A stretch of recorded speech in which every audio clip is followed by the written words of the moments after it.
Karena itu instruksi partai yang bisa membuat saya tidak dilantik.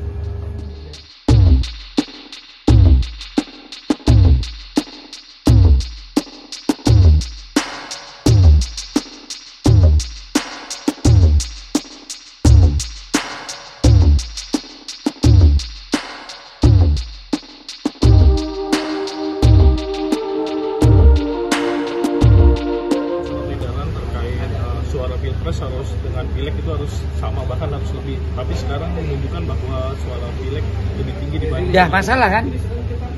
Kenapa sekarang suara pileg lebih tinggi daripada suara pilpres? Kenapa? Nah itu pertanyaan yang harus dijawab oleh semua kader, termasuk saya yang ada di Solo. Karena itu instruksi partai yang bisa membuat saya tidak dilantik. Kalau saya tidak bisa menginvestigasi kenapa terjadi selisih suara DPR RI jauh lebih besar daripada suara Pilpres.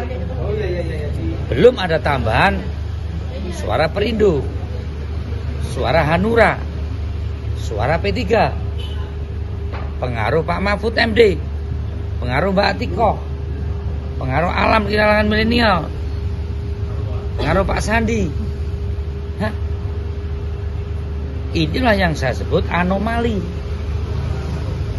Itu. Dan kalau saya tidak menyampaikan ini, ya, saya tidak bisa menemukan. Bisa-bisa Aryo Bimo tidak dilantik karena itu adalah instruksi ketua umum. Daripada saya tidak lantik, ya saya kejar dulu. Kenapa ini terjadi? Saya sudah telepon Mas Rudi, saya datangi Kades, Lurah, saya datangi warga. Ada apa? Di tempat tinggal saya saja bisa kalah, ya kan? Di tempat tinggalnya Pak Rudi aja, TPS-nya Pak Rudi aja. Cukup. Pak, tapi yang TKN itu punya hasil C1-nya nggak sih Pak? Secara semua C1 kita punya. Kalau soal rekap saya kira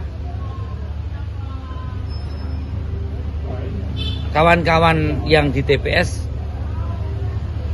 tadi adanya menanyakan, Pak harus tanda tangan nggak? Karena hasil rekapnya banyak yang teman-teman itu betul-betul mengikuti proses penghitungan. Proses rekapnya tanda tangan, apakah itu otomatis menyetujui seluruh proses pemilu dengan berbagai kecurangannya? Beda loh ya. Itu tanda tangan rekap suara. Bukan berarti mengabaikan seluruh kecurangan yang ada.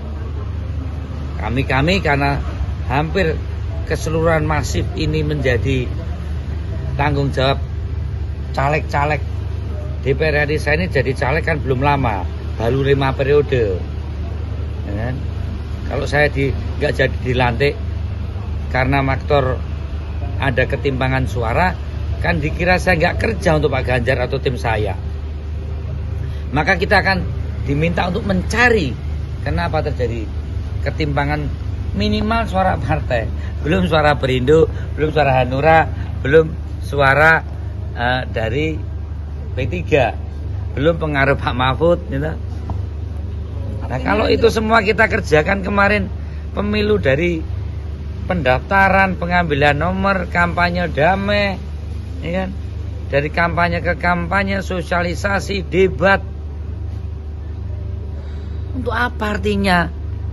Kalau akhirnya pemilih memutuskan dengan cara yang seperti ini, saya kira nggak perlu lagi kalau pemilu seperti sekarang ini dilaksanakan di tahun 2009, nggak perlu lagi.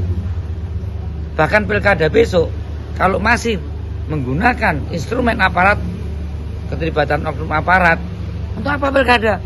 Tunjuk langsung aja. Saya akan menyarankan bagi calon-calon yang tidak dikehendaki oleh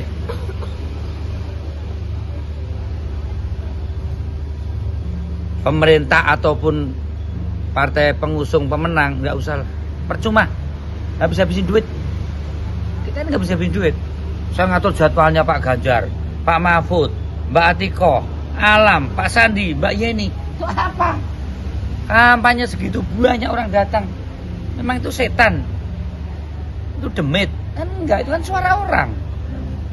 Masa jadinya gini? Artinya unlocknya nggak wajar banget ya? Anomali tadi. Ada satu yang lucu. Ya. Tidak menjadikan proses pendidikan politik. Orang jadi malas loh ngikut.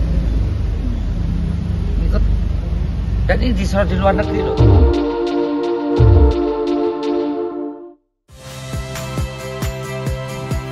Saya Cynthia Rompas. Saksikan program-program Kompas TV melalui siaran digital, pay TV, dan media streaming lainnya. Kompas TV, independen, terpercaya.